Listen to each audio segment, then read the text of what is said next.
Welcome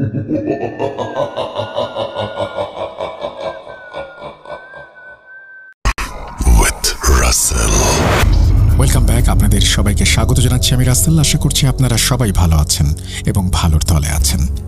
আমি আজকের ঘটনা শুরু করছি যারা বৃহস্পতিবার এবং শুক্রবার ছাড়াও আরও একটা দিন চান ভয়ের রাজ্যে হারিয়ে যেতে, তাদের জন্যই এই বিশেষ আয়োজন। চলুন শুরু করা যাক। আসসালামু আলাইকুম রাসেল ভাই, কেমন আছেন জিজ্ঞেস করলাম না, জানি আপনি সবসময় ভালোর দলেই থাকেন। আমার নাম শেখ আবির, বাসা নবাবগঞ্জ থানার ছোট্ট একটি গ্রাম বান্দুরায়। এবার আমি ইন্টারমিডিয়েট দ্বিতীয় বর্ষের একজন ছাত্র। 2012 সাল থেকে আপনার ভূত FM শুনি, এখন ভূত.com-এর নিয়মিত শ্রোতা। ব্যস্ততার কারণে স্টুডিওতে আসা সম্ভব হলো না। আজকে যে ঘটনাটি বলবো এটি আমার ছোট কাকার সাথে ঘটে যাওয়া রক্তহিম করা ঘটনা। আমার জন্মের প্রায় 9 বছর পর ঘটনাটি ঘটে। আমি নিজেই এই ঘটনার সাক্ষী। সালটি ছিল 2012। আমার কাকা প্রতি রাতে বন্ধুদের সাথে ক্যারাম খেলতে যেত। তারা যেখানে ক্যারাম খেলতো সেটা ছিল আমাদের বাসা থেকে 40 মিনিটের পথ। আমার কাকা খুবই সাহসী। এমনই এক রাতে ক্যারাম খেলা শেষ করে বাসার উদ্দেশ্যে রওনা হন তিনি। একটু হাঁটার পরেই দেখেন বাজারে চিতই পিঠা ভাজা হচ্ছে। তিনি বাড়ির জন্য কিছু পিঠা কেনেন এবং ওইখানে দাঁড়িয়ে পিঠা খান। পিঠা খেয়ে পানির গ্লাস ময়লা থাকার কারণে পানি আর খান না। কাকা বাসার উদ্দেশ্যে রওনা দেন। শীতকাল, রাত আনুমানিক 11টা বাজে। একটু হাঁটার পর কাকা অনুভব করেন তার পেছন পেছন কে যেন হেঁটে আসছে। কাকা পেছনে তাকিয়ে দেখেন একটি কালো বেড়াল খুব ভয়ানকভাবে তার হাতে থাকা পিঠার দিকে তাকিয়ে আছে। কাকা বিড়ালটাকে দেখে সজোরে লাথি মারেন। একটু হাঁটার পর আবারও সেই বিড়ালটি দেখতে পান। এখন পুরো রাস্তার মাঝখানে সে বসে আছে এবং কাকার দিকেই খুব ভয়ানকভাবে তাকিয়ে আছে। তখন কাকার ভেতরে এক অদ্ভুত ভয় কাজ করছিল। কাকা সাহস করে হাতে থাকা একটি লাঠি নিয়ে বিড়ালটাকে জোরে একটা বাড়ি দেন। বাড়ি মারার সাথে সাথে বিড়ালটি অদ্ভুতভাবে হাওয়ায় মিলিয়ে যায়। কাকা এটি দেখে অনেক ভয় পান আর ভাবেন বিড়ালটি কিভাবে চোখের নিমিষে এভাবে চলে যেতে পারে। আশেপাশে পুরোটা বাঁশ ঝোপঝাড়ে ঘেরা। ঝোপঝাড়ের মাঝখান দিয়ে রাস্তাটি চলে গিয়েছে। কাকা একবার চিন্তা করে পেছনে তাকান। রাস্তা দিয়ে বাসায় যাবেন, কিন্তু ওই রাস্তা দিয়ে বাসায় যেতে 1 ঘন্টার মতো সময় লাগবে। এটি ভেবে কাকা ওই রাস্তাটি ধরে সামনে এগোতে থাকেন। একটু পর কাকা যেটা দেখেন সেটা দেখার জন্য তিনি আসলে প্রস্তুত ছিলেন না। তিনি দেখেন পুরো রাস্তার মাঝখানে একটা ডেড বডি কাপড় জড়িয়ে শুয়ে আছে। পূর্ণিমার রাত, চাঁদের আবছা আলো পরিষ্কার বোঝা যাচ্ছে। এটা দেখে কাকার আর বুঝতে বাকি রইল না যে তার সাথে অস্বাভাবিক কিছু একটা ঘটছে। তিনি তখন একটা সিগারেট জ্বালান। তার হাতে থাকা মোবাইলে আলো হচ্ছিল না, চারিদিক কুয়াশায় ভরা, ভালোভাবে মুখটি বোঝা যাচ্ছিল না। কাকা একটু সাহস করে ওই পড়ে থাকা শরীরটির দিকে যান এবং মুখে মোবাইলের আলো ফেলেন। মুখটি তখনও কাফন দিয়ে ঢাকা। আমার কাকার পুরো শরীরটা ভার হয়ে যায়। হঠাৎ করে একটা হিমেল হাওয়া এসে ওই শরীরটার থেকে কাফনটা সরিয়ে দেয়। এরপর আমার কাকা যেটা দেখেন সেটা দেখার জন্য তিনি মোটেও প্রস্তুত ছিলেন না। তিনি দেখেন দুটো খুব ভয়ানক চোখ ভয়ানকভাবে আমার কাকার দিকে তাকিয়ে আছে। মুখের মাংস থেতলে গেছে, খুব বিশ্রীভাবে একটা হাসি লেগে আছে ঠোঁটে। কাকা এসব আর নিতে পারছিলেন না। চোখ বন্ধ করে সূরা পড়তে পড়তে সামনের দিকে দৌড় দেন এবং একটি বাড়ির দরজায় গিয়ে পড়েন। পড়ার আওয়াজ পেয়ে দরজা খুললে তারা দেখেন যে আমার কাকা অজ্ঞান হয়ে পড়ে আছেন। তারা ঘরে নিয়ে কাকার মাথায় পানি ঢালেন। একটু পরে কাকার জ্ঞান ফিরে আসে এবং দাঁত লেগে যায় কিছুক্ষণ পরেই। এরপরে তারা কাকার ফোন থেকে আমাদের বাসায় ফোন দেন। তারপর আমরা তাদের বাসায় গিয়ে কাকাকে নিয়ে আসি। পরের দিন থেকে কাকা কথা বলতে পারছিল। এরপর কাকা তার সাথে ঘটে যাওয়া সব ঘটনা আমাদের খুলে বলেন। ওই দিন সকাল থেকে কাকার ভীষণ জ্বর আসে এবং রাত হলে স্বপ্নে তিনি সেই মৃতদেহটাকে দেখতে পান। কিন্তু কাকা এই ধরনের স্বপ্ন দেখেন এটি বাসার কাউকে তিনি জানান না। কাকা চাচ্ছিলেন না তাকে নিয়ে কেউ চিন্তা করুক। কাকার এমন জ্বর দেখে গ্রামের একজন হুজুরকে নিয়ে আসা হয়। তিনি ঝাড়ফুঁক করেন কিন্তু জ্বর কমে না। ওই রাতে কাকার জ্বর আরও বেড়ে যায় এবং স্বপ্নে তিনি আবারও সেই মৃতদেহ এবং বেড়ালটিকে দেখেন। কাকার শরীর তখন জ্বরে পুড়ে যাচ্ছে। পানি খাওয়ার জন্য পাশে রাখা জগটা হাতে নিতেই কাকার চোখ পড়ে তার বিছানার ওপর। বাতির আলোতে কাকা স্বপ্নে যে বিড়ালটিকে দেখেছিলেন, এবার তিনি বাস্তবে তাকে দেখতে পান। বিড়ালটি আকারে ছিল বেশ বড়। কাকার ঘরের দরজা তখন সম্পূর্ণ আটকানো। বিড়াল কেন, ইঁদুরও প্রবেশ করতে পারবে না সেখানে। এত বড় একটা বিড়াল। কাকার আর বুঝতে বাকি রইল না তার সাথে অস্বাভাবিক কিছু ঘটছে। তিনি আর সইতে পারলেন না। খাট থেকে নেমে দৌড় দেবেন, এমন সময় উপলব্ধি করলেন যে পা দিয়ে উনি বিড়ালটিকে লাথি দিয়েছেন, ওই পাটি অবশ হয়ে গেছে। কাকা কি করবেন ভেবে পাচ্ছিলেন না। অনেক জোরে কাকা চিৎকার করে অজ্ঞান হয়ে যান। কাকার চিৎকার শুনে বাসার সবাই ঘরে এসে কাকাকে অজ্ঞান অবস্থায় পায়। পরদিন কাকা বাসার সকলকে ওই রাতের ঘটনা খুলে বলেন। এসব শুনে বাবা অনেক কবিরাজের সন্ধান করতে থাকেন। অনেক কবিরাজের সাথে দেখা পেলেও কাকার এই ধরনের সমস্যার কোনো সমাধান হয় না।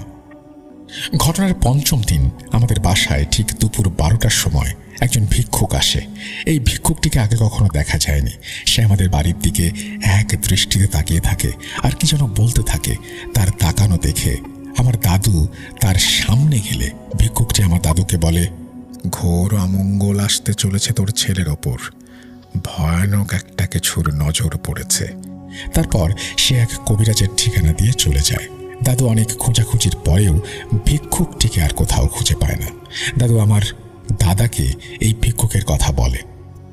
দাদা তার দেওয়ার ঠিকানা অনুযায়ী গেলে এক কবিরাজের দেখা পায়। দাদাকে কবিরাজ দেখে বলে, কিরে এসেছিস?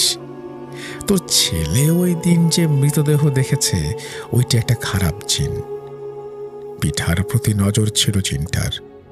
তোর ছেলের সব থেকে বড় ভুল ছিল ওই বেড়ালটাকে লাথি মারা, যে কারণে সে হাঁটতে পারছে না। সব শুনে দাদা বললেন, আপনি কি করে জানলেন এসব? কবিরাজটি বলল, আমি সবই জানি। আমার সাথে সবসময় 3টি জিন থাকে, ওরাই আমাকে খবর দেয়। যা, তোর ছেলেকে নিয়ে আয় আমার কাছে। যা লাগবে, একটা কালো মোরগ, 10 কেজি মিষ্টি, 3 রাস্তার মাটি, আপাতত এইগুলো হলেই চলবে। আর আজকে রাতে তোর ছেলেকে একা থাকতে দিবি না, সাথে তুইও থাকবি। আর এই তাবিজটা ওর গলায় ঝুলিয়ে দিবি। দাদা বাসায় এসে কাকার গলায় তাবিজটা ঝুলিয়ে দেয়। ওই রাতে তেমন কিছু আর হয় না। সকাল হতে না হতেই কাকাকে সবাই ধরে ওই কবিরাজের কাছে নিয়ে যায়। কবিরাজ কাকাকে তার সামনে বসিয়ে কি সব পড়তে থাকেন। আগুনে ফু দিয়ে আগুন অনেক ওপরে উঠিয়ে দেন। কিছুক্ষণ পর কাকার শরীর অদ্ভুতভাবে কাঁপতে শুরু করে এবং জিনটি কাকার শরীরে হাজির হয়। জিনটি জানায় যাকে লাথি দেওয়া হয়েছে সেই বেড়ালটি তার বাচ্চা। যাই হোক, এরপরে অনেক কিছু হয় এবং জিনটি কবিরাজের তুলনায় অনেক কম শক্তিশালী হওয়ায় কবিরাজ জিনটিকে তার মন্ত্রের মাধ্যমে আঘাত করেন এবং কাকার শরীরে থাকা জিনটি অনেক চিৎকার শুরু করে। জিনটি আঘাত সহ্য করতে না পেরে শরীর ছেড়ে যাবার প্রতিশ্রুতি দেয় এবং সে চলেও যায়। আমার কাকা এরপর অজ্ঞান হয়ে মাটিতে লুটিয়ে পড়ে। কবিরাজ জানান যে আর আমার কাকার কাছে সেই জিনটি আসবে না। কবিরাজ একটা তাবিজ দেন এবং 40 দিন তাবিজটি গলায় ঝুলিয়ে রাখতে বলেন। তারপর থেকে আর কোনো সমস্যা হয় না। ঘটনাটি পাঠিয়েছেন শেখ আবির, বান্দুরা, নবাবগঞ্জ, ঢাকা থেকে। আপনাকে অসংখ্য ধন্যবাদ। এবং যারা এতক্ষণ শুন, আবারও রাতের আঁধারে ভয়ের রাজ্য ফুঁড়ে ফিরেছি সেই পুরনো সুরে। বিশ্বাস করা বা না করা আপনার ব্যাপার, but the old music comes alive. Voot.com. The fear returns with Russell. Welcome back. শুনছেন ভূত.com। আমি রাসেল আছি সাথে। আর কথা না বাড়িয়ে আমরা এখন তৃতীয় অডিও ক্লিপে যাব। যারা এখনো পর্যন্ত আমাদের চ্যানেলটি সাবস্ক্রাইব করেননি তারা অবশ্যই সাবস্ক্রাইব করুন এবং সেই সাথে বেল আইকনটি ক্লিক করতে ভুলবেন না। চলুন ঘটনায় যাওয়া যাক।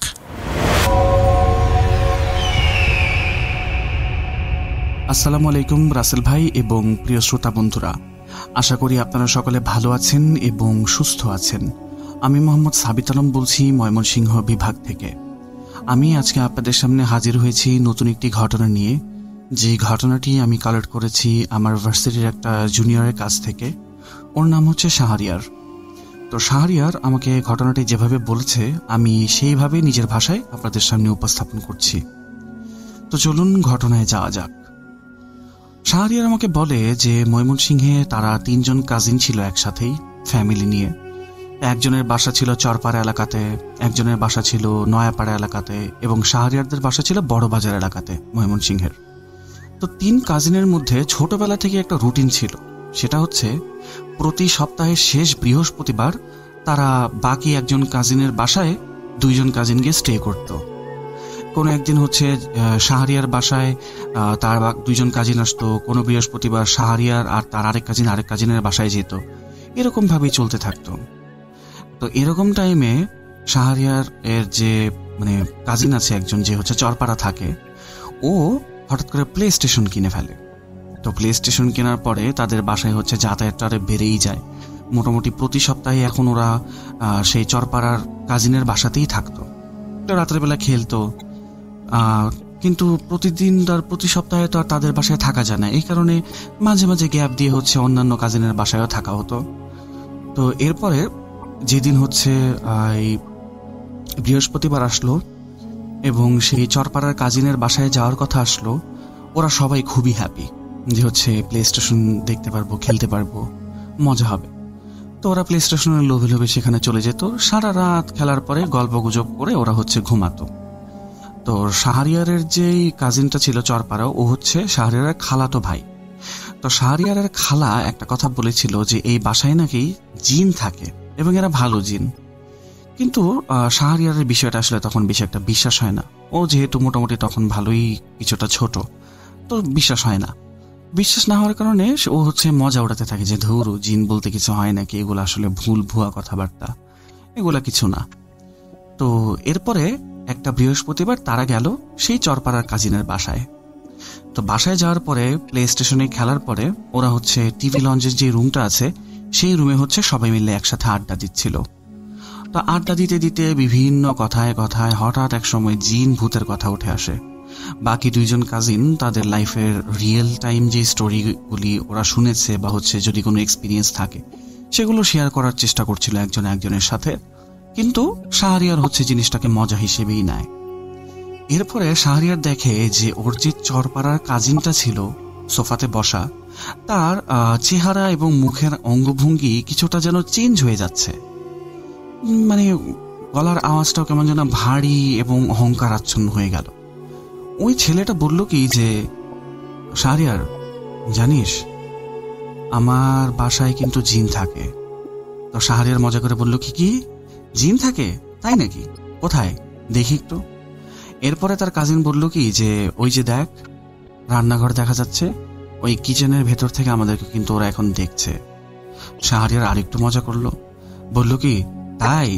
তাহলে একটা কাজ কর, খুব ক্ষুধা পাইছে তো এখন, একটা কাজ কর, তুই রান্নাঘরে গিয়ে জিনের মাংসের কোরমা বানিয়ে নিয়ে আয়। একবারে সুন্দর মাখন টাখন ঘি টি দিয়ে কোরমা বানাবি, 2টা জিনের কোরমা খাবো।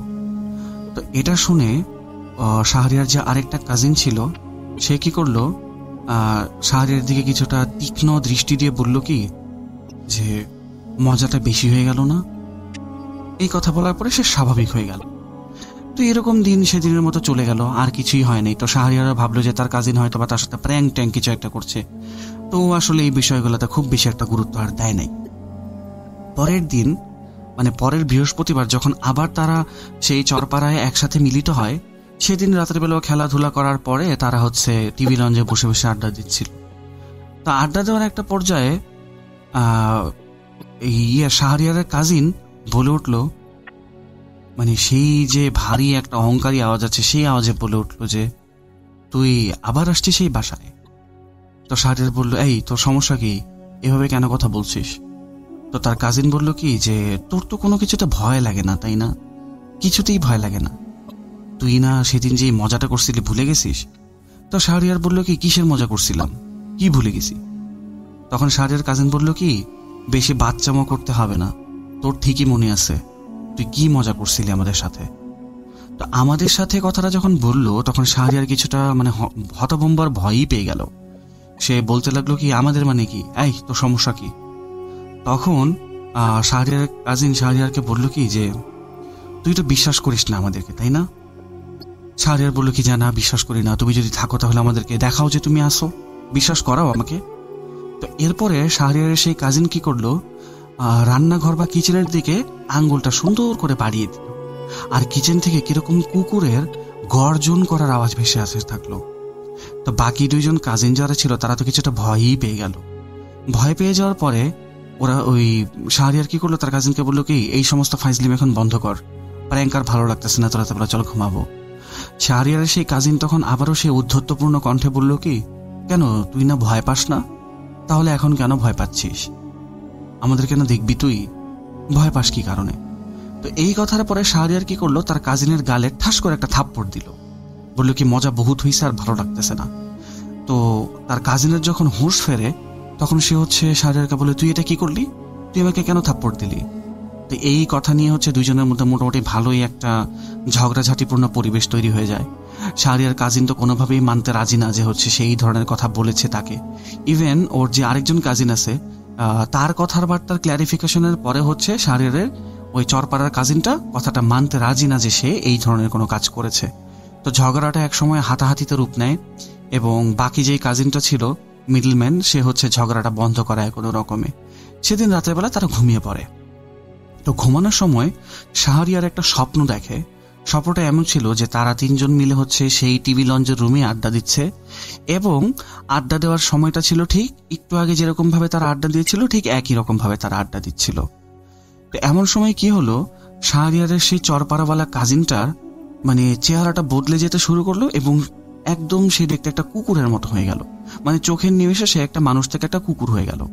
তো এরপরে কি করলো, শাহরিয়ারকে কামড়ে দেওয়ার জন্য সে শাহরিয়ারের পেছনে দৌড়তে লাগলো। শাহরিয়ার তো সেখান থেকে উঠে দৌড়ে বিছানার উপরে চলে আসলো। তো ওখানে একটা টুল ছিল, অনেক উঁচা লম্বা একটা টুল ছিল ড্রেসিং টেবিলের পাশে। ওই টুলে গিয়ে শাহরিয়ার দাঁড়িয়ে গেল, কিন্তু কুকুরটা তার পায়ে কামড় দিতে সক্ষম হয়। তো এরপরে তার যখন সকালবেলা ঘুম ভাঙে এই স্বপ্ন দেখার পরে, সে তার পায়ে ব্যথা অনুভব করে। ডান পায়ে কুকুর কামড় দিয়েছিল স্বপ্নে এবং সে ডান পায়ে ব্যথা অনুভব করে। এরপরে সে তার ডান পায়ের কাপড়টা যখন উপরের দিকে ওঠায় তখন সে দেখে তার পায়ে রক্ত এবং আসলেই কোনো জন্তু জানোয়ারের কামড় তার পায়ে স্পষ্ট দেখা যাচ্ছে। সে তো মোটামুটি ভালোই ভয় পেয়ে যায়, কিন্তু এই ঘটনাগুলি সে তার সেই চরপাড়ার কাজিন আর নয়াপাড়ার কাজিনকে সে বলে না বলে কি করে, সে বাসায় ফোন করে বলে কি, ওর আম্মুকে বলে যে আম্মু ভাইয়াকে পাঠায় দাও, আমাকে যেন নিয়ে যায়। তো শাহরিয়ারের বড় ভাই এসে শাহরিয়ারকে নিয়ে যাওয়ার পরে রাস্তাতেই শাহরিয়ার তার ভাইকে বলে যে ভাই আমার পায়ে তো মনে হয় কিছু একটা কামড় দিছে।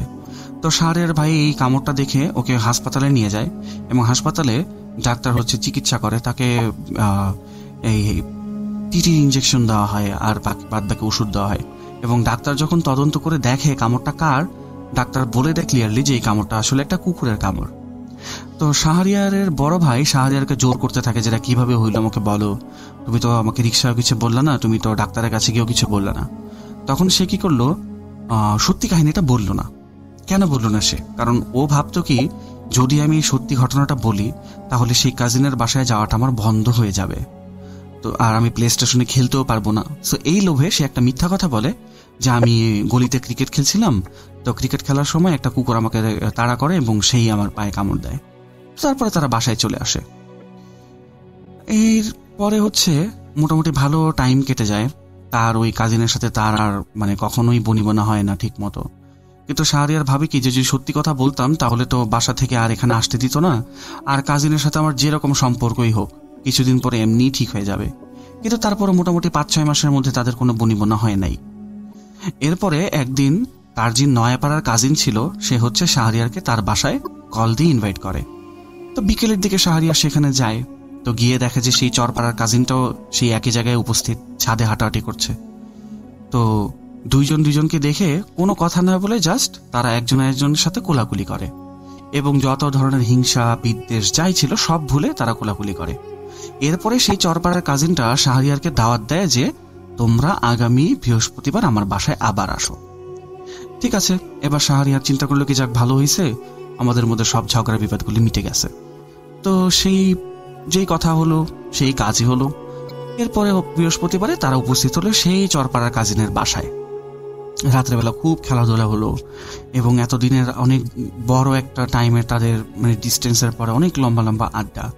তেমন আড্ডা দিচ্ছে তারা, হঠাৎ করে শাহরিয়ারের মনে হলো কি যে ওদের কথার সাথে যে ওরা যে হাসাহাসিটা করছে সেই হাসাহাসির সাথে অন্য কেউ হাসাহাসি করছে। তাদের গলা শাহরিয়ার স্পষ্ট শুনতে পাচ্ছে। তখন শাহরিয়ার তার বাকি 2 কাজিনকে বলে যে তোমরা একটু থামো। ওরা থামার পরে শাহরিয়ার বলল কি যে তোমরা কি অন্য কারো গলার আওয়াজ শুনতে পাচ্ছ? বাকি 2 কাজিন না বললো, মানে মাথা নাড়িয়ে বললো যে না, আমরা আসলে কারো আওয়াজ শুনতে পাচ্ছি না, তুমি কিসের কথা বলছো? তো শাহরিয়ার তখন আর কিছু চিন্তা করে না, চিন্তা করতে থাকে কি যে আমি তো স্পষ্ট শুনলাম, তো এই আওয়াজগুলো কোত্থেকে আসলো? এরপরে সে ভাবলো হয়তো বা আমার মনের ভুল হতে পারে, it's not a big deal, ব্যাপার না। তো তারা আবার তখন আড্ডায় মনোযোগ দিল। এরপরে শাহরিয়ার ওয়াশরুমে গেল ওদেরকে রেখে। ওয়াশরুম থেকে ফিরে এসে দেখে কি যে 2জন একইভাবে আবার আড্ডায় দিচ্ছে, মজা করছে, কথা বলছে। এমন টাইমে ডাইনিং রুম থেকে কাটলারির সেট পড়ে যাওয়ার একটা আওয়াজ হয়। তা আওয়াজ শুনে তারা সবাই সেই ডাইনিং রুমের দিকে যায়। ডাইনিং রুমটা ছিল টোটালি অন্ধকার একটা রুম। তো যাওয়ার পরে চিন্তা করে কি যে কাটলারির সেট কিভাবে পড়ে গেল। ওরা গিয়ে দেখে কি যে রুমের যে সাইড একটুখানি আলো দেখা যাচ্ছে, ওখানে দেখা যাচ্ছে কি চামচ, ছুরি এগুলি আলাদা আলাদা সাইডে হয়ে একটা জায়গা থেকে দূরে দূরে পড়ে আছে, বিচ্ছিন্ন হয়ে। তো যখন ওই অন্ধকার রুমের ভেতরে তারা প্রবেশ করে দেখার জন্য, তখন শাহরিয়ারের সেই চরপাড়ার কাজিনটা তার পেছন থেকে বলে, তুই আবার আসছিস সেই জায়গায়? আবার কেন আসছিস? তোর তো কোনো ভয় ডর নেই দেখা যায়, তাই না? তুই তো কোনো কিছুতেই ভয় পাস না, নাকি সেদিন তোর সাথে যেটা হয়েছিল সেটা তুই ভুলে গেছিস? আবার কি কারণে আসছিস তুই এখানে? তুই না আমাদেরকে নিয়ে মজা নিছিলি? এখান থেকে চলে যা। তো শাহরিয়ার কি করে, কোনো কিছু বলে না। তো রুম থেকে বেরিয়ে আসার পরে, আলোতে আসার পরে সে তার কাজিনকে বলে কি, এই তোর সমস্যাটা কি আসলে বলতো? বাসায় তুই নিজেই ইনভাইট করবি, আবার ইনভাইট করার পরে এই সমস্ত প্র্যাঙ্ক করবি, বিরক্ত করবি। তুই যদি আরেকটু বিরক্ত করিস, আমি কিন্তু তাহলে খালাকে ডাক দিয়ে সবকিছু জানাই দিব। তখন শাহরিয়ারের সেই কাজিন খুবই অহংকারী সুরে বলে কি, তোর যাকে মন চায় তুই তাকে জানা, আমরা কারো বাপ কেউ ডরাই না, জানা দেখি কি করতে পারিস তুই। তো শাহরিয়ার পরে বলে কি যে তুই তো খুব জিন হয়ে ঘুরে বেড়াস ঘরের ভিতরে, তাই না? তুই যদি সত্যি জিন হয়ে থাকিস তাহলে বল, প্রমাণ দে যে তুই জিন। শাহরিয়ার বলে কি, আচ্ছা ঠিক আছে, যা, আমি 1 থেকে 5 পর্যন্ত গুনবো, ঘরের লাইটটা বন্ধ করে দিবি, পারবি?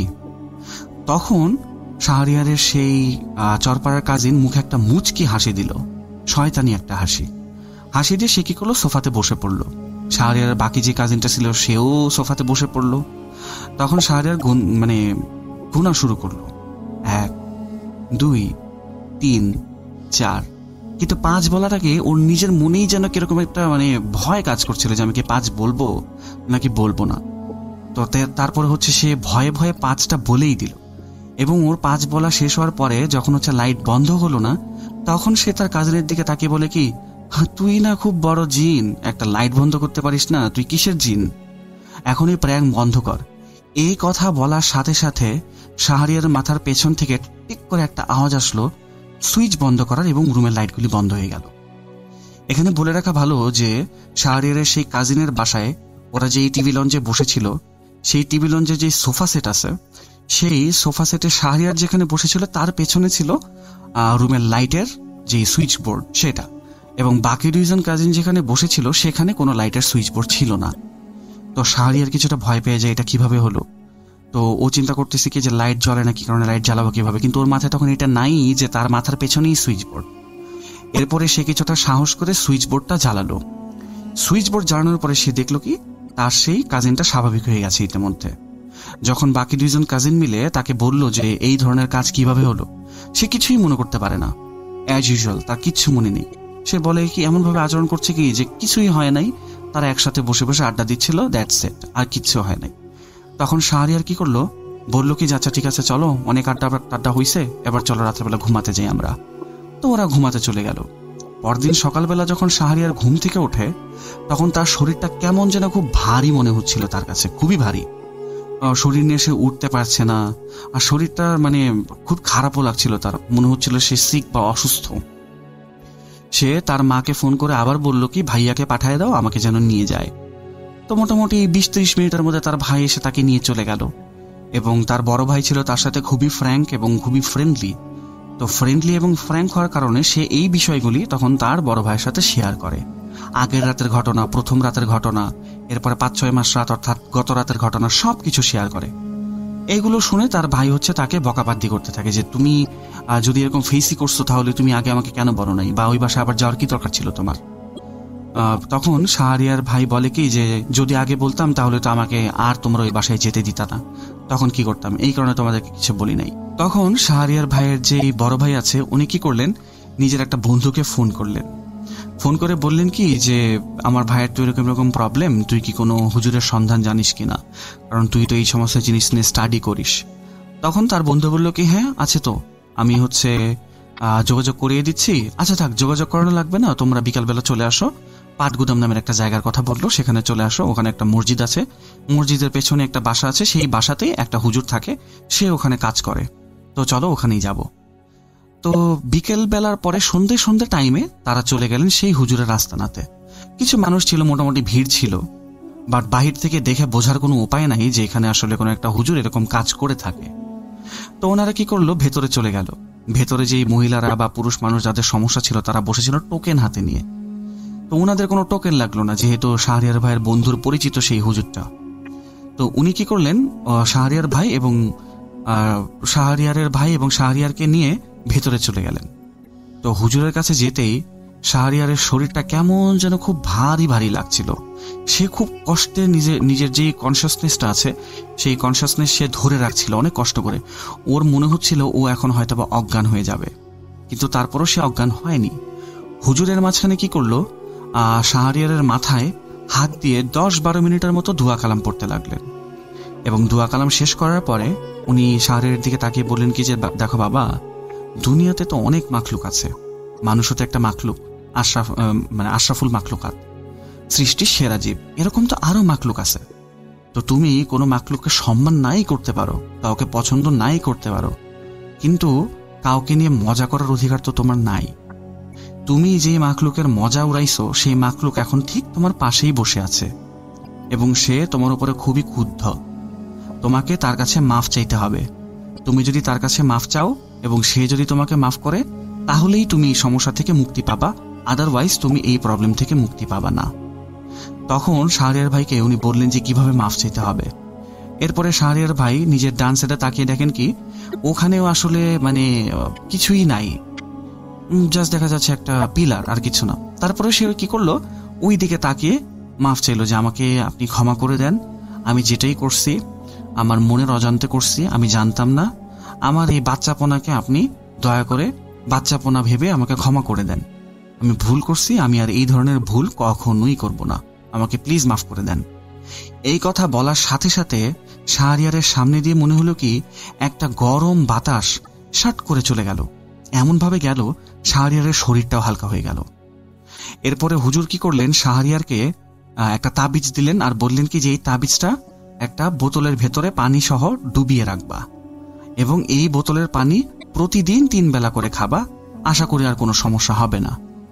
এরপরে শাহরিয়ার বেশ কতবার তার সেই খালাতো ভাইয়ের বাসায় গেছে, চরপাড়ার কাজিনের বাসায়, কিন্তু কোনো ধরনের সমস্যা সে আর কখনোই ফেস করে নাই।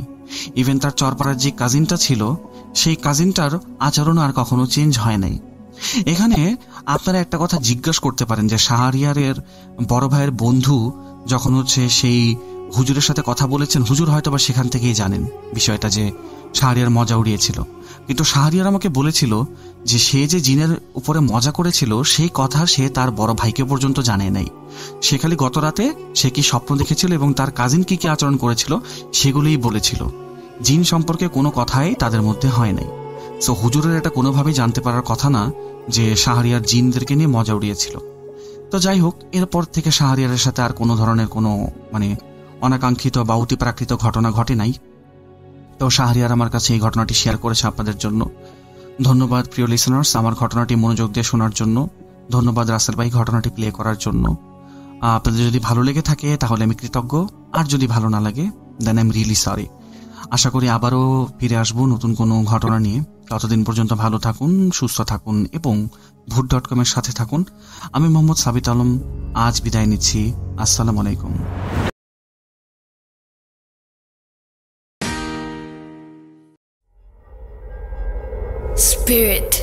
be here with me.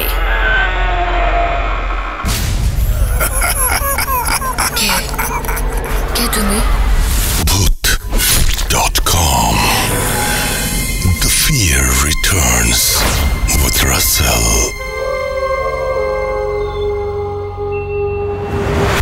Welcome back. আশা করছি আপনারা সবাই ভালো আছেন এবং ভালোর তলে আছেন। আমিও ভালো আছি এবং ভালোর তলে আছি, এবং আশা করছি আজকের শোটি আপনারা সবাই উপভোগ করছেন। যদি উপভোগ করে থাকেন তাহলে আপনাদের কাছে অনুরোধ করব, দয়া করে আমাদের চ্যানেলটি অবশ্যই বন্ধুদের সাথে বা পরিচিত যারা আছেন তাদের সাথে শেয়ার করুন, এবং অবশ্যই যদি ঘটনা ভালো লাগে লাইক দিন, কমেন্ট করুন, আর সেই সাথে সাবস্ক্রাইব করুন। আমরা চলে যাব আমাদের অডিও ক্লিপে।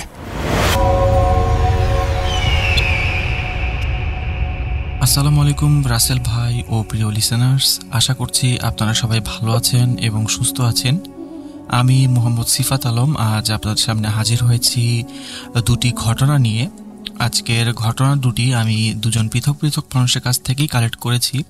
তো প্রথম যে ঘটনাটি আমি শেয়ার করব সেই ঘটনাটি আসলে একজন উবার ড্রাইভারের ঘটনা। তো এই যিনি আমার সাথে ঘটনাটি শেয়ার করেছেন উনি আসলে একজন উবার ড্রাইভার, আপনারা বুঝতেই পারছেন। তো উনার ঘটনাটি উনি আমাকে যেভাবে বলেছেন আমি সেভাবেই শেয়ার করছি। তার আগে আমি উনার পরিচয়টা দিয়ে নিই। উনার পরিচয়, উনার নাম সামিন। উনি একজন উবার ড্রাইভার। উনি মোটামুটি বলতে গেলে করোনার কিছুদিন আগে থেকে উনি উবার চালান। আর করোনার সময় যেহেতু অনেকের চাকরি চলে গিয়েছিল, তাই উনি আসলে উবার চালানোর পেশাটাই বেছে নিয়েছিলেন, যদিও ওনার উবার চালানোর পেছনের কারণটা আসলে ভিন্ন। তো আমি সরাসরি ঘটনায় চলে যাচ্ছি, উনি আমার সাথে যেভাবে শেয়ার করেছেন। শুরুতেই উনি সবাইকে সালাম জানিয়েছেন এবং আমি এখন ওনার ভাষাতেই ঘটনাটি শেয়ার করছি।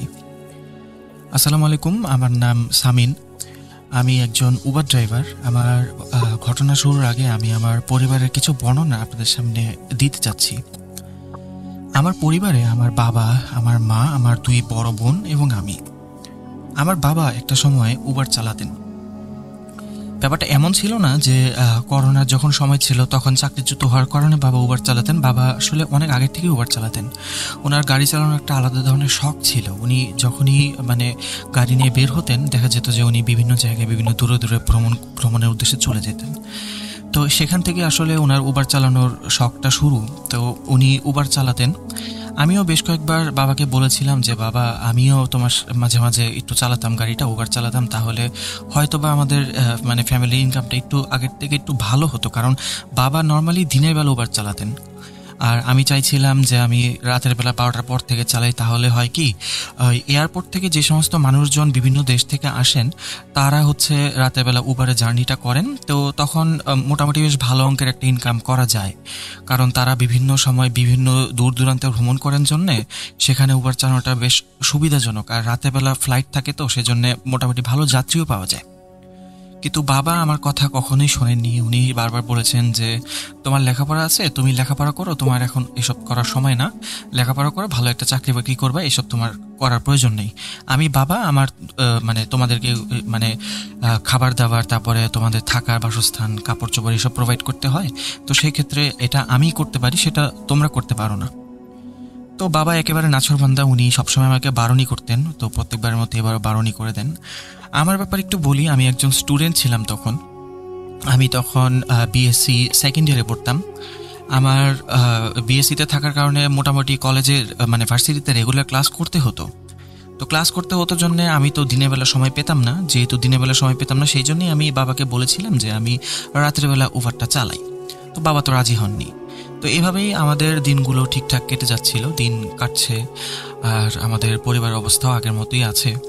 তো একটা সময় হয় কি, আমার বাবা একদিন রাতের বেলা উবার চালাতে বের হন এবং বাসায় আসেন। উনি আগের দিন কিছুটা অসুস্থ ছিলেন, যদিও আমরা তখন বুঝিনি, কারণ আমাদের কাছে এত পরিমাণ টাকা পয়সাও ছিল না যে সামান্য পরিমাণ অসুস্থতার জন্য মানুষ যে ডাক্তারটা দেখায় সেটার জন্য আমাদের ওরকম সুযোগ সুবিধাটা ছিল না। তো বাবার অসুস্থতার পর 2 দিন উনি আর উবার চালাননি। তৃতীয় দিন বাবা একটু উঠে গাড়ি নিয়ে বের হতে যাওয়ার সময় উনি হুট করে গাড়ির সামনে পড়ে যান। তো আমরা সবাই যখন বাইরে বেরিয়ে দেখি যে বাবা পড়ে গিয়েছে, তখন বাবার কাছে আমরা যখন যাই তখন দেখি যে বাবার শ্বাস প্রশ্বাস চলছে এবং বাবা অজ্ঞান হয়ে আছেন। তো তো বাবাকে আমরা দ্রুত হসপিটালে নিয়ে যাই। হসপিটালে নিয়ে যাওয়ার পর ডাক্তার আমাদেরকে বলেন যে বাবার স্ট্রোক হয়েছে এবং অবস্থা খুবই সিরিয়াস, মানে উনি আর সার্ভাইভ নাও করতে পারেন, আর যদি সার্ভাইভ করেনও তারপরে হয়তো প্যারালাইজড হয়ে থাকবেন। তো সেখানে প্রায় 2-3 সপ্তাহের মতো চিকিৎসা হয়, বাবাকে আইসিইউতে রাখা হয়, অনেক টাকা খরচ হয়। আমাদের সেভিংসের যত টাকা ছিল সব আমাদের একদম পানির মতো বেরিয়ে যায়। টাকাটা আসলে বড় ফ্যাক্ট ছিল না, ফ্যাক্ট ছিল বাবার ঠিক হওয়াটা। কারণ আমাদের পরিবারে বাবাই একমাত্র মানুষ ছিলেন যিনি রোজগার করতেন, বাবা ছাড়া তো আর কেউ রোজগার করতেন না। যেহেতু মানে রোজগার করার ব্যক্তি একজনই, তো সেই ক্ষেত্রে বাবা যদি রোজগার না করেন তাহলে আমাদের সংসার চলবে কি দিয়ে। তাই আমরা বাবার চিকিৎসার কাজে খুব তোড়জোড় লাগাই যে বাবা দ্রুত সুস্থ হয়ে যাবে, নিয়ে আশা করছিলাম। আমরা আল্লাহর কাছে দোয়া করছিলাম যে আল্লাহ দ্রুত আমার বাবাকে সুস্থ করে দিন। কিন্তু আসলে মানুষ যা চায় সবসময় তো সেটা হয় না। তো মোটামুটি 20-22 দিন আইসিইউতে থাকার পর আমার বাবা ইন্তেকাল করেন। ইন্না লিল্লাহি ওয়া ইন্না ইলাইহি রাজিউন। তো বাবা মারা যাওয়ার পর সব দায়িত্ব আমার কাঁধে চলে আসে, কারণ বাড়ির একমাত্র ছেলে আমি। আমার ফ্যামিলিতে আরও 3 বোন আছে, তো তাদেরকে দিয়ে তো আর কাজ করানো সম্ভব না। এটা তো আমি মানে ভাই হিসেবে এবং বাসার একজন কর্মক্ষম পুরুষ হিসেবে এটা আমি কোনোদিনও চাইবো না। আমার মনে হয় এটা শুধু আমি না, এটা কেউই চাইবে না। তো বাবার ইন্তেকালের পর উবার চালানোর দায়িত্বটা আমি নিয়ে নেই। আমি চিন্তা করি যে আমার যেহেতু কলেজ থাকে সকালবেলা, তো আমি কলেজে সকালবেলা গিয়ে বাসায় এসে ঘুম দিব এবং রাতের 12টা বা 11:30 পর থেকে আমি উবার নিয়ে বের হবো এবং ভোর 5টা পর্যন্ত আমি উবারটা চালাবো। চালানোর পর বাসায় এসে তারপর ফ্রেশ ট্রেশ হয়ে নামাজ পড়ে ঘুম দিব, ঘুম থেকে উঠে আবার মানে ভার্সিটিতে যাব। এই ছিল আমার আর কি চিন্তা ভাবনা। তো সেই অনুযায়ী আমি কাজ করতাম রেগুলার। 12টা 12:30 বা 11:30 মধ্যে আমি বেরিয়ে যেতাম, বেরিয়ে আবার 5টার দিকে ফিরে আসতাম। মোটামুটি বেশ ভালোই ইনকাম হচ্ছিল, এমন না যে ইনকাম খারাপ হচ্ছিল। কারণ আমি মেনলি টার্গেট করেছিলাম আমাদের এখানে যে এয়ারপোর্টটা আছে সেই এয়ারপোর্টের আশেপাশের এরিয়াটা। তো আমি কোথায় থাকি সেই জিনিসটা আমি আসলে আপনাদেরকে বলতে ভুলে গিয়েছিলাম। তো আমি আপনাদেরকে বলে দিচ্ছি, আমি ঢাকার কোনো একটা অঞ্চলে থাকতাম। তো ঢাকা এয়ারপোর্টের কথা বলছি আমি। সময়টা হবে করোনার কিছুদিন পরে, মানে করোনা তখন আর নেই, সে সময় হচ্ছে আমার বাবা ইন্তেকাল হয়। তো আমি উবার চালানো শুরু করি, এভাবেই আমার দিনকাল চলতে থাকে। তো নর্মালি রাতেবেলা যে রাইডগুলো আমি পেতাম সেগুলো আমি আগেই বলেছি আমি এয়ারপোর্ট এরিয়াতে মানে রাইড নিতাম। তো সেই ক্ষেত্রে এয়ারপোর্টে মানুষজনই বেশি থাকতো, আশেপাশে মানুষও কিছু থাকতো এবং দেখা যেত যেহেতু রাতের বেলা ড্রাইভটা করতাম, রাইডগুলো নিতাম, তো সেই ক্ষেত্রে মানুষের পরিমাণ তেমন একটা বেশি ছিল না। রাস্তাঘাট বেশ শুনশানই থাকতো, কারণ রাতে 3টা-4টা পর্যন্ত তো এটা অনেক রাত। সে সময় তো সাধারণত রাতে মানুষজন খুব একটা বের হন না, আর বের হলেও তারা সাধারণত এরকম উবার টুবার খুব একটা ইউজ করে না, কারণ সবারই তো একটা মানে সেফটির একটা ভয় থাকে। তো সেটা আমারও থাকতো, এই জন্য রাতেবেলা আমি এয়ারপোর্ট ছাড়া সাধারণত বাইরের যাত্রী খুব কমই তুলতাম। তো একদিন রাতেবেলা আমি উবার চালাতে বের হয়েছি, তখন আমার মনে আছে তখন সময়টা হবে রাতের 11:50 বা 55 এরকম একটা সময় হবে। তো আমি রাইড নেওয়ার জন্য এয়ারপোর্টের আশেপাশে কোনো একটা এরিয়ার মধ্যে দাঁড়ানো।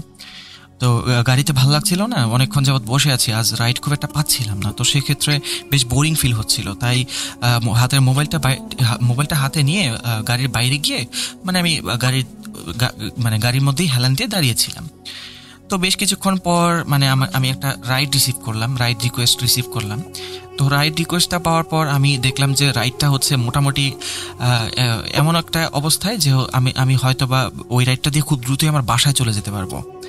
তো আমি চিন্তা করছিলাম যে ঠিক আছে তাহলে এই রাইডটা আমি নেই, যেহেতু রিকোয়েস্ট আমার এখানে ঢুকেছে, তো অনেকক্ষণ যাবত রাইডও পাচ্ছিলাম না। তো আমি রাইডটা অ্যাকসেপ্ট করার পর আমি গাড়িতে প্রবেশ করার পর গাড়ি স্টার্ট করি। গাড়িটা স্টার্ট করার পর আমি খেয়াল করি যে আমার মোবাইলের ব্যাটারিটা লো দেখাচ্ছে। তো আমি মোবাইল চার্জ দিতে যাব, এমন সময় আমার ফোনটাই অফ হয়ে গেল অলমোস্ট। তো আমি মানে ফোন চার্জ দিচ্ছি কিন্তু ফোন খুব একটা ওরকমভাবে চার্জ নিচ্ছে না। দেখা যাচ্ছে যে আমি গাড়ি চালিয়ে যে ডেস্টিনেশনে যাচ্ছি, আমি যে পিক আপ পয়েন্ট আছে সেখানে যাচ্ছি, সেখানে যেতে যেতে মোটামুটি 5 থেকে 10 মিনিট তো লাগেই। সাধারণত একটা মোবাইল চার্জ করলে সেটা 5 থেকে 10 মিনিটের মধ্যে অন্তত 5 থেকে 6% চার্জ তো উঠবে, যদি সেটা ফাস্ট চার্জ সাপোর্টও না করে। আমারটা তো ফাস্ট চার্জ সাপোর্ট করতো, সেক্ষেত্রে এটা তো মোটামুটি 20 থেকে 30% চার্জ উঠে যাওয়ার কথা ছিল, কিন্তু সেটা উঠেনি। দেখা যাচ্ছিল আমার চার্জ ছিল তখন 2% এবং চার্জটা 3%-এ এসে আটকে আছে, চার্জটা উঠছে না। তো আমি ডেস্টিনেশনে যাওয়ার কিছুক্ষণ পর আমার ফোনটা বন্ধই হয়ে যায়। তো আমি ড্যাশবোর্ড থেকে, আমার নতুন একটা চার্জার ছিল, ড্যাশবোর্ডে সবসময় চার্জার থাকতো আমার কয়েকটা করে, তো আমি ড্যাশবোর্ড থেকে চার্জার বের করে আবার চার্জ লাগিয়ে চিন্তা করলাম যে আচ্ছা যেহেতু ডেস্টিনেশনে এসে গিয়েছি, তো ডেস্টিনেশন আসার পরে যেহেতু ফোন বন্ধ হয়েছে, তাই হচ্ছে ওই প্যাসেঞ্জারের কাছে হয়তো বা নোটিফিকেশন গিয়েছে যে আমি গাড়ি নিয়ে বাইরে দাঁড়ানো। তো আমি দাঁড়িয়ে আছি ফোন চার্জ দিয়ে গাড়ির বাইরে। কিছুক্ষণ পর এক মহিলা, বোরকা পরা এক মহিলা এলেন। উনি এসে আমার হুট করেই পেছনের দরজা খুলে গাড়িতে ঢুকে পড়লেন, আমার সাথে কোনো কথাও বললেন না। আমি গাড়িতে ঢুকে জিজ্ঞেস করলাম যে আপনি কোথায় যাবেন? তখন উনি আমাকে বললেন যে কেন, আমি তো আপনাকে অ্যাপে দেখাচ্ছে না আমি কোথায় যাব, আপনি আমাকে জিজ্ঞেস করছেন কেন এটা?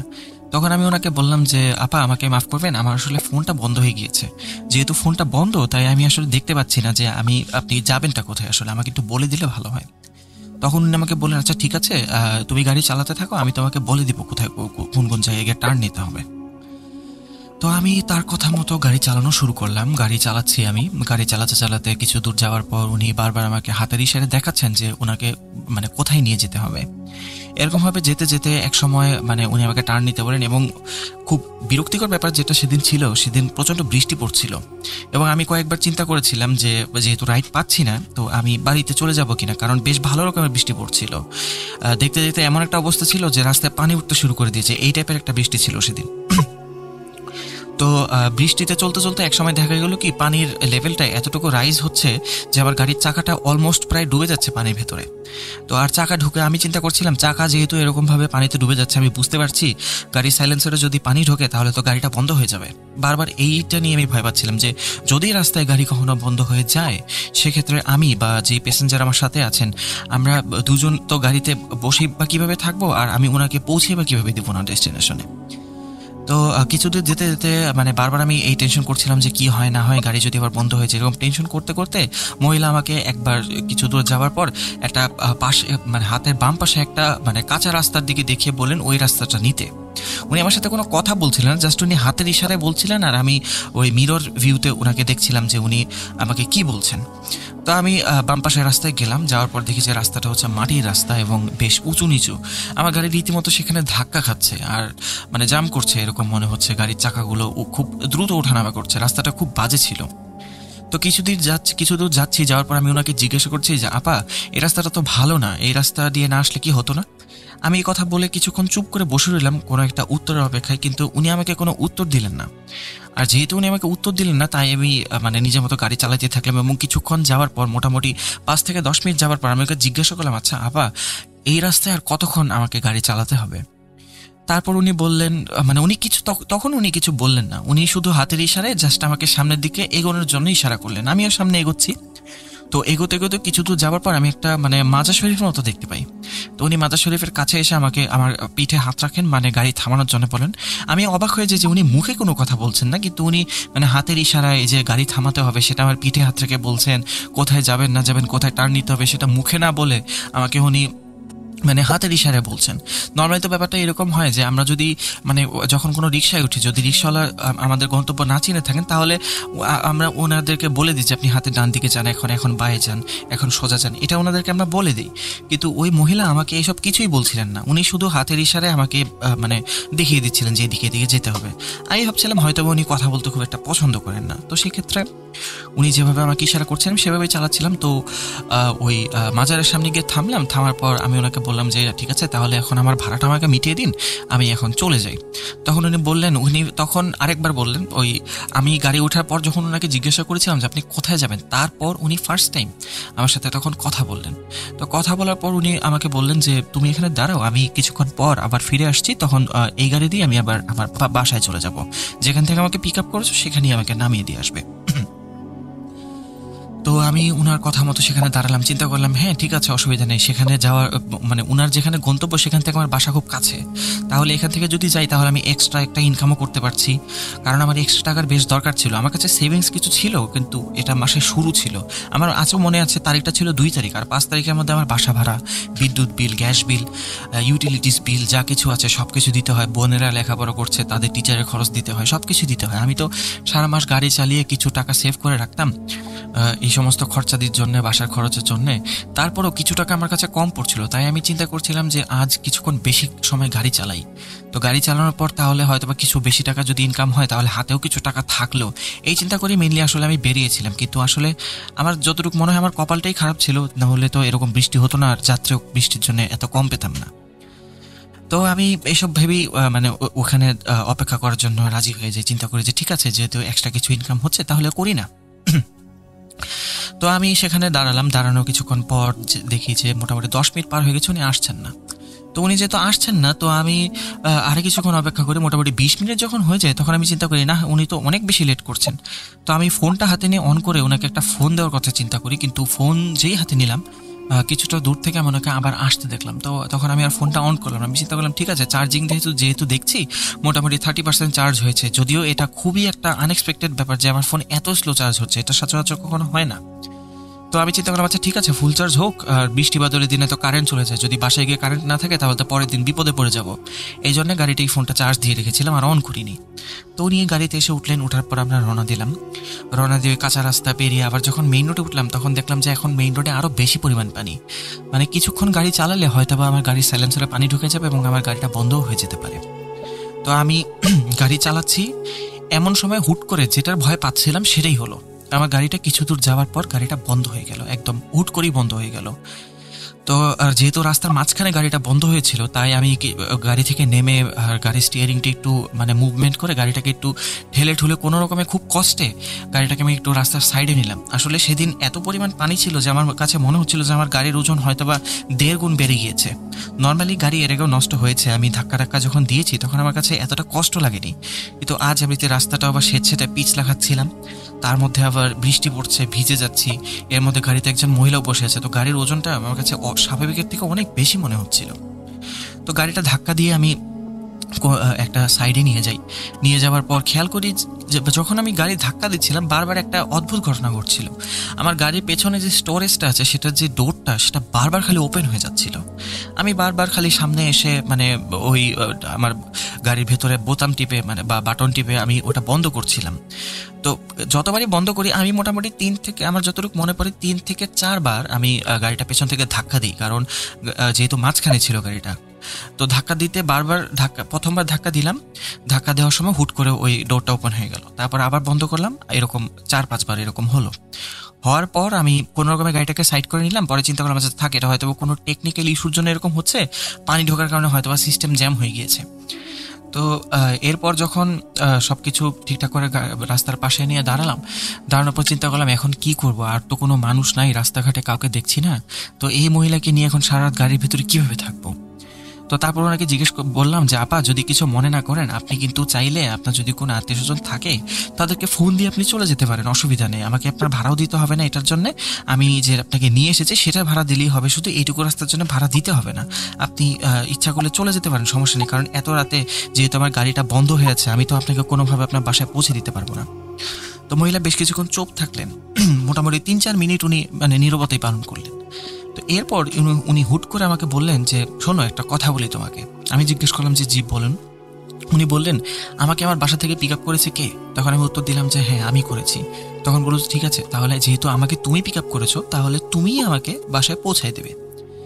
এই কথাটা শুনে আমি বেশ বিপদেই পড়ে গেলাম যে আমি এটা কিভাবে করব, কারণ আমি তাকে বললামও যে এখন তো অনেক রাত আর গাড়ি ঠিক হতে মোটামুটি সকাল হয়ে যাবে, আর সকাল এতক্ষণ পর্যন্ত আপনি গাড়িতে আমার সাথে কিভাবে ওয়েট করবেন।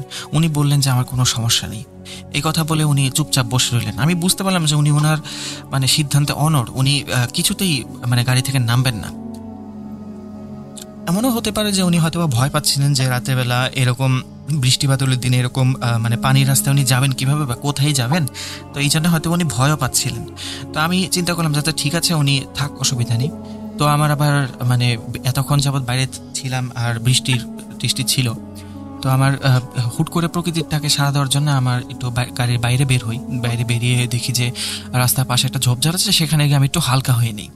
তো হালকা হয়ে যখন আমি পেছনের দিকে মুড়ি আমি মানে অবাক হয়ে যাই যে আমার গাড়ি মানে স্টার্ট হয়ে বসে আছে, যেখানে আমার গাড়িকে আমি বহুতবার সেলফ দিয়েও মানে স্টার্ট করার চেষ্টা করেছি, কিন্তু স্টার্ট হয়নি।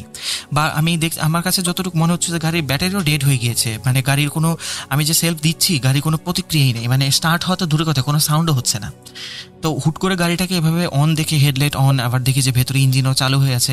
আমি এসব দেখে মানে খুব অবাক হয়েছে যে এটা কিভাবে সম্ভব, এটা এমন কিভাবে হলো যে গাড়িটা, যেই গাড়ি আমি এতক্ষণ ট্রাই করলাম স্টার্ট করার জন্যে, সেটা কিভাবে হুট করে স্টার্ট হয়ে গেলো। এমন না যে বৃষ্টি কমে গিয়েছে বা হচ্ছে রাস্তার পানি কমে গিয়েছে, রাস্তা থেকে পানি নেমে গিয়েছে, যার কারণে হয়তো বা গাড়ির ভেতর থেকে পানি নামার কারণে গাড়িটা স্টার্ট হয়েছে, এমনও কিন্তু ছিল না।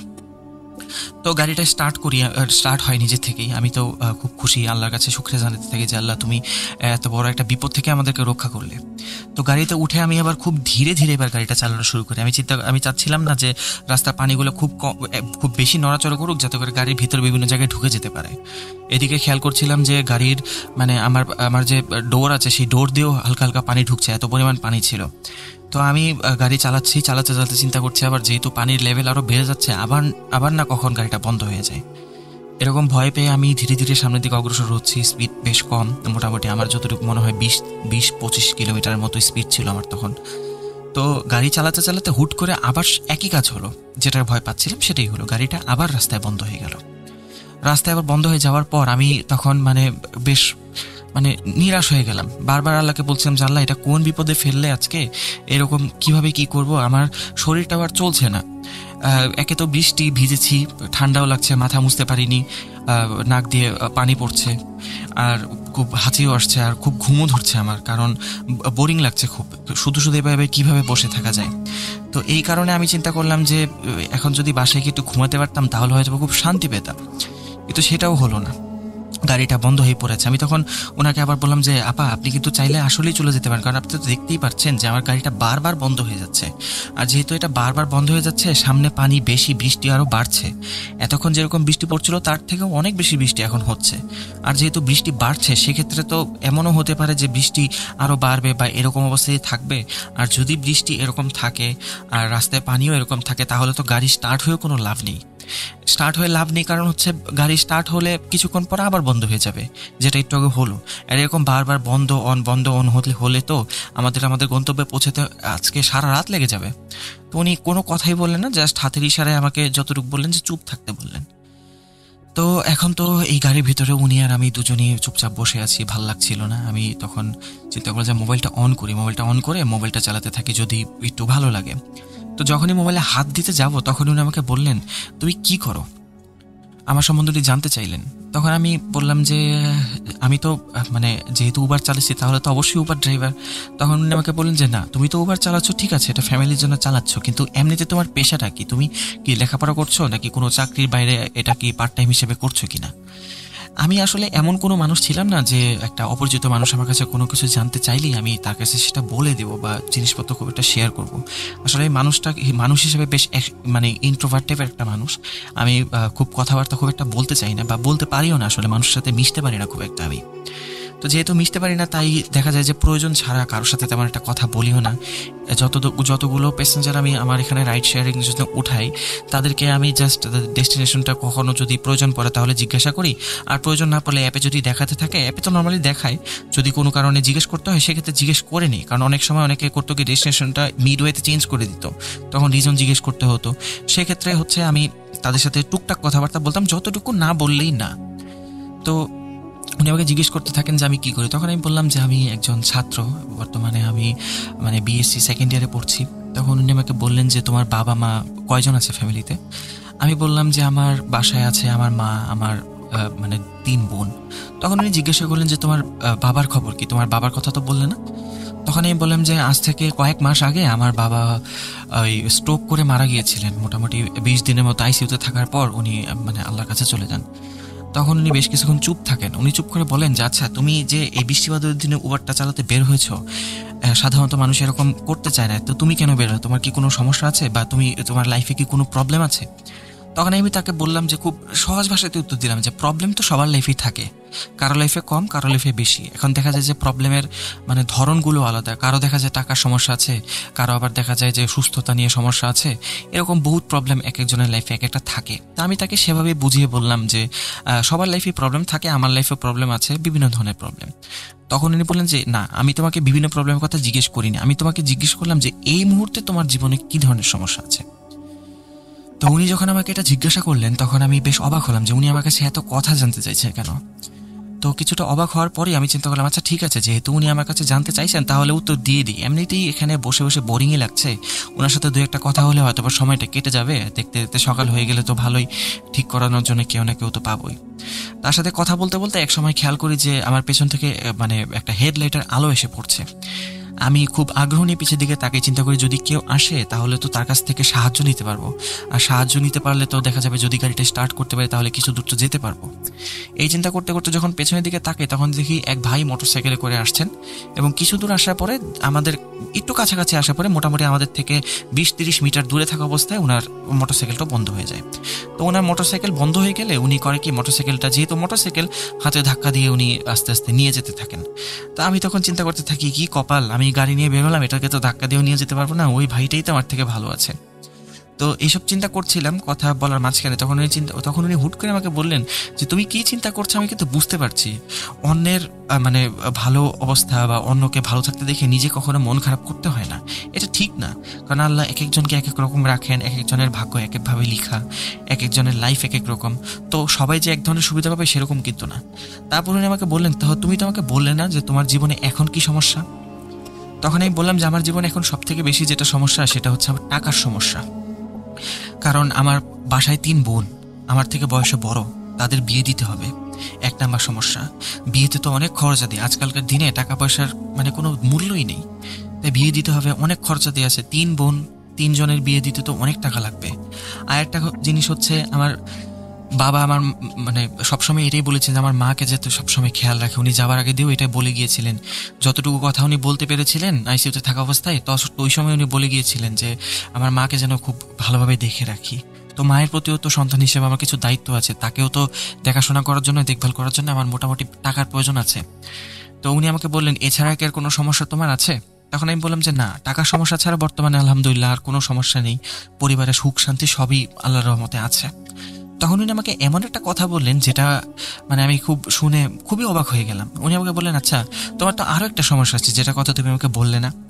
তখন আমি বললাম যে না না, আমার আসলে বলার মতো আর কোনো সমস্যা এই মুহূর্তে নেই। তো উনি আমাকে তখন বললেন যে না, তোমার একটা সমস্যা আছে, তুমি যেহেতু বলছো না আমি বলি তোমাকে। তখন আমি বললাম জি হ্যাঁ বলুন।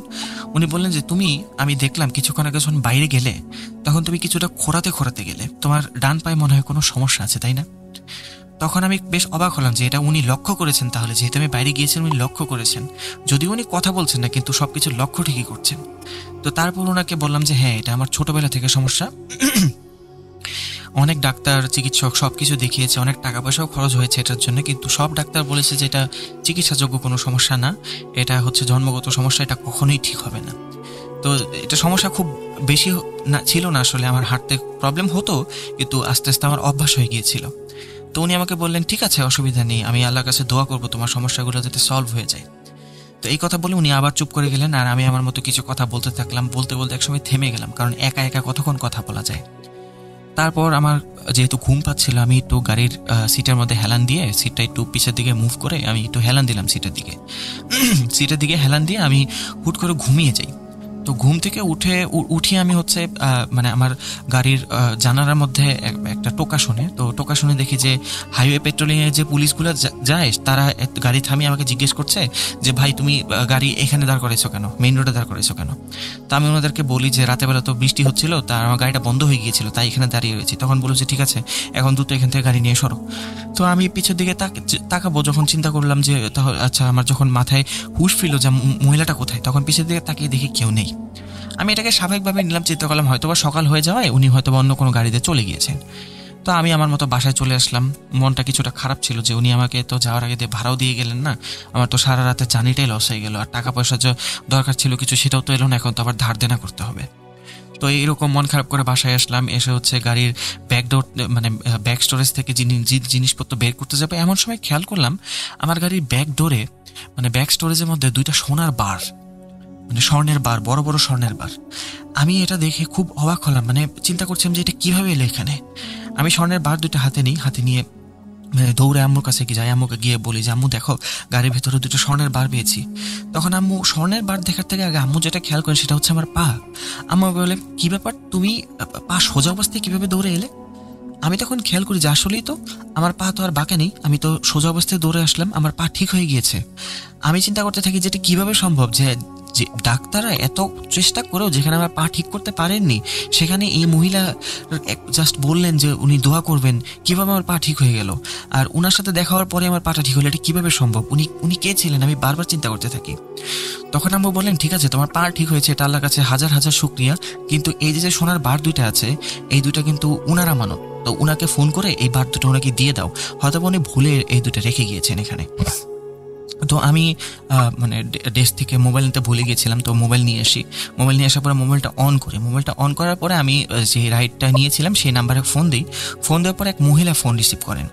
ওনাকে যখন জিজ্ঞেস করি যে আপা আপনি তো কাল আমার সাথে রাতে মানে রাইড শেয়ার করেছিলেন, উবারে গিয়েছিলেন, তো আপনার কোনো কিছু জিনিস আমার গাড়িতে মানে পড়ে আছে, আমি সেগুলো আপনাকে কি দিয়ে যাবো আজকে?